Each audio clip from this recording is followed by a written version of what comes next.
And we talked a little bit before we went live, about the real kind of social media impact and how people were connecting with each other or calling for help or using Twitter and Facebook and all these social media things. And they were saying that that this was kind of the social media type of hurricane, tropical storm. And was that the case from your point of view, as far as you've been through some of these before, and you're seeing this digital communication, being used to either call for help or to connect families or to connect friends.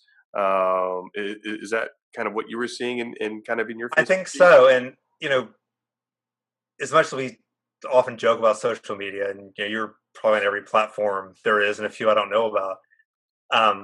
If I compare to Hurricane Ike, and Ike, we lost communication because the cell phone towers went down, the cell networks were severely compromised, and it was a huge problem not being able to communicate.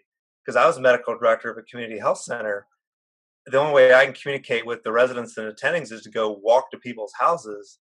Well, they're spread over the whole county, and all I could do is check on neighbors. I didn't even know if the clinic was usable. Next door to check on the hospital, I'd have to walk to the hospital through some flood water to check on it. Whereas here, having communication was huge. And to me, Twitter and Facebook were really, really useful. Um, from every time someone posts, the questions back were, "How are you? Are you okay?" For me, often it was, "Hey, how are your parents? I remember them meeting them 30 years ago. Hey, how's your mom?" I can't tell you how many relatives of mine from all over the country check on your mom. My mother's widowed, and I told her not to come to my house because I flooded. She actually did great, but they all want to know, how's their cousin doing, how's their sister-in-law doing. Um, that was really helpful to us to get all that love and support, and helpful to me to be able to call my mom, talk to her on the phone, and then tell her whole extended family she's all right. And that just repeated over and over and over. People could post needs for assistance on Facebook. They could post "I'm in trouble" on Twitter. All the law enforcement agencies and rescue agencies, everyone uses Twitter accounts. The county judge, the mayor, on and on. So you can get official updates. You can get warnings. Watch out for looters. These people with these jackets are not really law enforcement. Don't let them into your house. Um, the mayor, the county judge, and all the head emergency response officials did a live press conference every day at 5, and it was live streamed on Facebook, just like we are now. And that's huge. We can all see what's going on, get official information. Um, People are posting, "Donate here if you want to help. Hey, go here if you need assistance." It was just amazing to see Facebook used in a way that it always could have been, but not as a marketing tool, not as a, "Hey, let me see what my friends are doing. Let me see if my friends are okay. Let me see if my family is all right." Um, in a way that phone calls, that texts, the emails would not have been able to accomplish.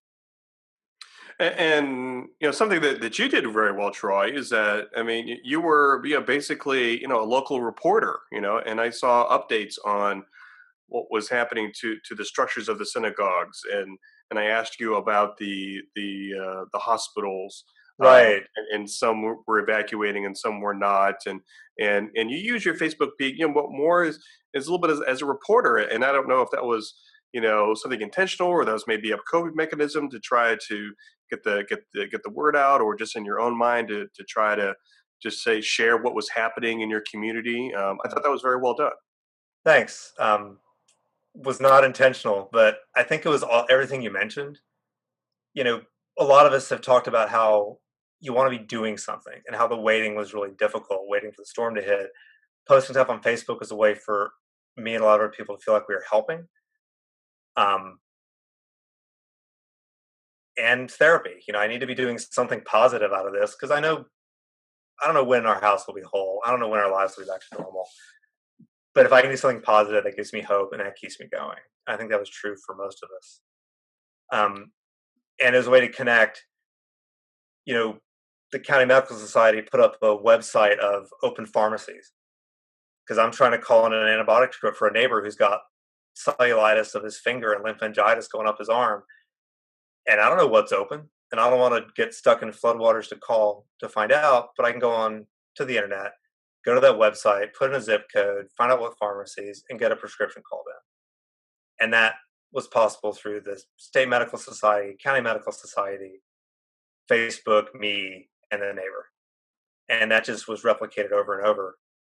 Um, part of why I did the reporting thing is I'm a news hound, and I also want to make sure accurate information was getting out. That county hospital you talked about, I went to medical school here. I spent half my rotations at the hospital. Many hundreds of physicians in this city and county have a deep emotional connection to Ben Taub. And people all over the country who trained at Baylor have a deep emotional connection to that hospital. So I honestly took it a little personally, and I mean no offense, but I'm going to get the truth out. And if Ben Taub's evacuating, I want it known. If they're not evacuating, I want it known. And I want the reasons that they made that decision known. Because we know what happened in New Orleans. Those people came to Houston, and we weren't going to have to let that happen in our city.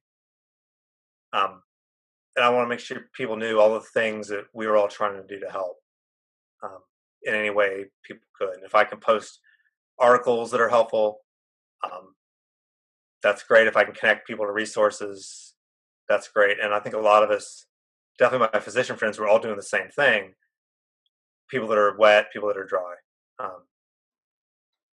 I called a colleague, hey, I need some help with such and such. He said, great, I'm on the way to pick up a nephew. Then we're going to get my other relative because I'm bringing them all back to my house because they all flooded.